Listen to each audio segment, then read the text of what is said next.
Леонид, фермер богатырского телосложения, был рассудительным и экономным хозяином. «Копеечка рубль бережет», — приговаривал бородач, аккуратно насыпая проса жеребцу. «Рачительный, какой ты, Ленечка», — улыбнулась в ответ молодая супруга Анастасия. Хрупкая светловолосая девушка с роскошной косой ниже пояса казалась девочкой рядом с огромным парнем. «Помнишь сказку про дюймовочку, которую хотели насильно выдать замуж за крота? Она ела ползернышка в день, но за год это уже ого-го. Я вот тебя увидел и сразу подумал, что такая малышка много не съест», — зычно засмеялся громадный фермер Леня. «Могу, как дюймовочка, зерна пересчитывать, ткать, прясть, вязать до утра. Почему же ты меня не заставляешь?» Сделав максимально серьезное лицо, спросила Настя. В глазах девчонки сияли смешинки. «Нет, Настенька, ты отличный ветеринар и нужна моим лошадкам, коровкам и свинкам». Леня не успел улыбнуться, у него зазвонил мобильник в нагрудном кармане и, выскочив, едва не угодил в бочонок с медом. «Ну ладно, я пока проведаю Буяна, что-то мне его шерсть в последнее время не нравится», и Настя заторопилась в конюшню, где стоял их племенной конь. Лицо Леонида помрачнело, он едва смог закончить разговор. Опять эти постоянные отлучки жены в самый отдаленный угол хозяйства, на конюшню. Недавно он решил проверить, почему Настя так зачастила туда, и, проследив за ней, успел заметить краем глаза скрывшуюся за углом тень. Он не рассмотрел, что это было, но парень имел отличное зрение и был уверен, что-то здесь нечисто. Тень не давала Лене покоя ни днем, ни ночью. Парень, женившийся всего 2 месяца назад, едва сдерживал волну ревности и гнева, а Настенька продолжала бегать к Буяну каждый день. Леонид нашел техничное решение. Не в силах больше мучиться подозрениями, мужчина установил в конюшне камеры. Никакие тени теперь от него не скроются. Наконец-то все выяснится. Пристроившись около кадушки с медом, Леонид включил программу наблюдения в сотовом телефоне, цепким взглядом пожирая экран. От увиденного он побледнел, сердце Лени бешено заколотилось, вырываясь из груди. Благоверная склонилась над лежащим в стогу сена мужчины и то делала над ним руками. Белый свет померк в глазах парня, он был готов разорвать соперника в клочья. Не помня себя, в мгновение ока мужчина оказался на конюшне. Ворвавшись, он заметил, что жена так разошлась, что уже и кофточку сняла, все трое застыли на мгновение на месте. Фермер жал огромные кулачища и бросился к лежащему мужчине. В стогу лежал Валерий, несколько минут назад поведавший Настеньке свою историю. Всю жизнь жил бобылем, не надеялся уже на брак, тем более ребенка родить, 60 лет уже, спокойно говорил Валерий. Всего лишь несколько дней назад я считал себя бесконечно счастливым, женившись на Елене, школьной поварихе. Она показалась мне ангелом, продолжал школьный учитель. Елена, дама бальзаковского возраста, приехала из соседней области, где осталась ее пожилая мать.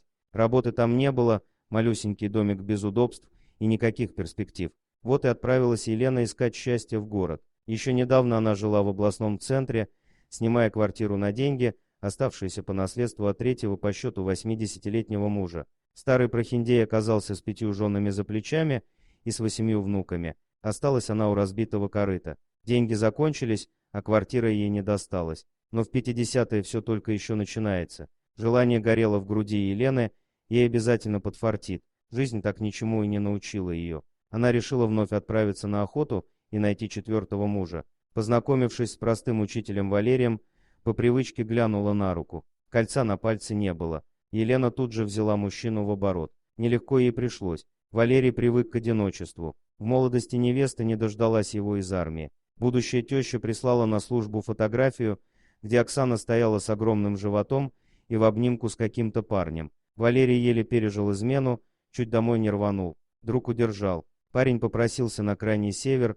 где и демобилизовался. Он не смог забыть свою любовь, навеки осталась предательница в его сердце. Так и прожил одиноко всю жизнь, посвятив себя детям. Не знал солдат, что Оксана носила его ребенка под сердцем. «Ксюша, девочка моя, подожди, сюрприз сделаем. Потом скажешь, поедешь к нему на свиданку, еще и отпуск ему дадут», мать уговорила не сообщать радостную новость. А когда приехал двоюродный брат, все сфоткались вместе, счастливые. Зоя Михайловна отослала этот снимок, жениху в армию написала письмо, чтобы разлучить с ним дочь. Она считала, что парень-сирота, выросший в детдоме, ее дочке не пара. Все-таки Оксана из приличной семьи, а это ее увлечение всего лишь ошибка молодости. Не ведала Зоя Михайловна, что сотворила с жизнью дочери. Оксана искала Валеру, ездила в часть с ребенком на руках, но его там не было. Так и не связала молодая женщина судьбу ни с одним мужчиной, растила сына и плакала в одиночестве. Мать на смертном одре призналась Оксане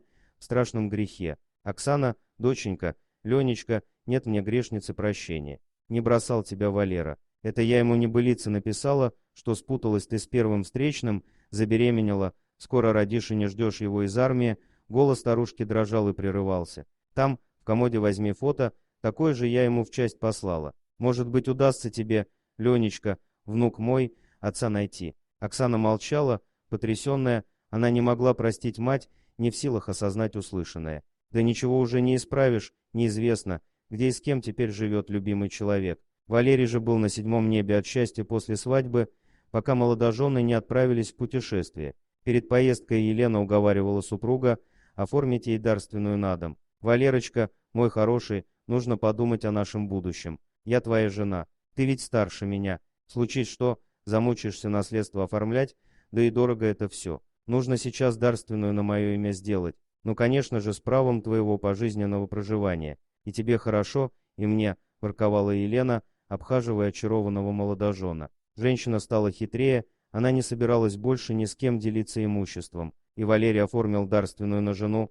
полностью доверяя очаровательной поварихе. Но судьба вскоре расставила все по своим местам. В свадебном путешествии супруги гуляли в горах национального парка, вдруг земля глухо загудела, задрожала, и сверху сорвался огромный валун. «Леночка, берегись!» Буквально в последнюю секунду Валерий успел оттолкнуть любимую, избавив ее от верной гибели. Самоотверженный герой пострадал, не успев увернуться от удара камня. Окровавленный, теряя сознание, он успел услышать слова жены. «Хорошо, что дарственную с тебя взяла, теперь хоть дом продам, деньги будут». Елена брезгливо обошла окровавленного мужа и удалилась, не позвав кого-либо на помощь. Однако Валерий выжил, очнувшись, он умылся в горном ручье и вышел к людям. Утром Настя обнаружила незваного гостя с пробитой головой на конюшне, жующего овес из кормушки буяна. «Что с вами? Боженька милостивый, да подождите же, я же вам сейчас человеческой еды принесу и попить принесу. Одну секунду».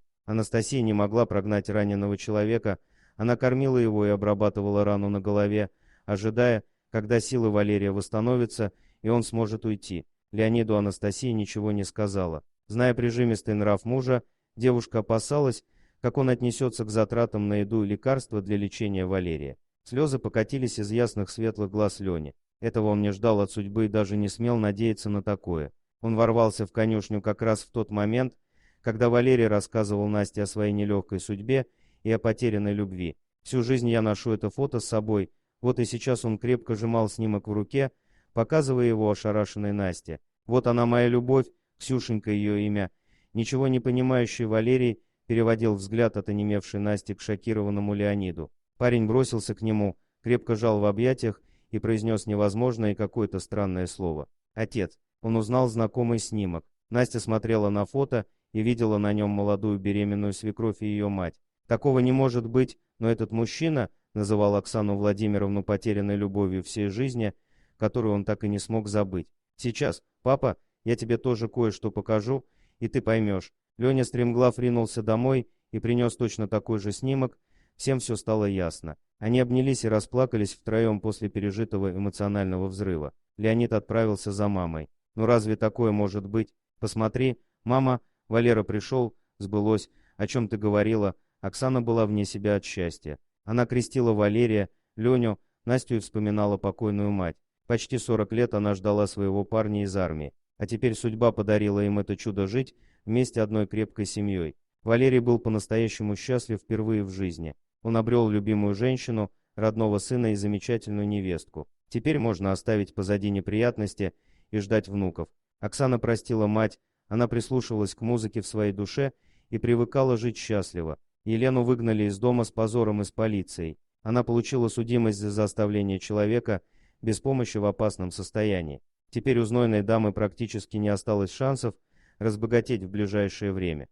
Дорогие друзья, если вам понравилось видео, поставьте лайк, а также подписывайтесь на канал, где найдете еще много интересного.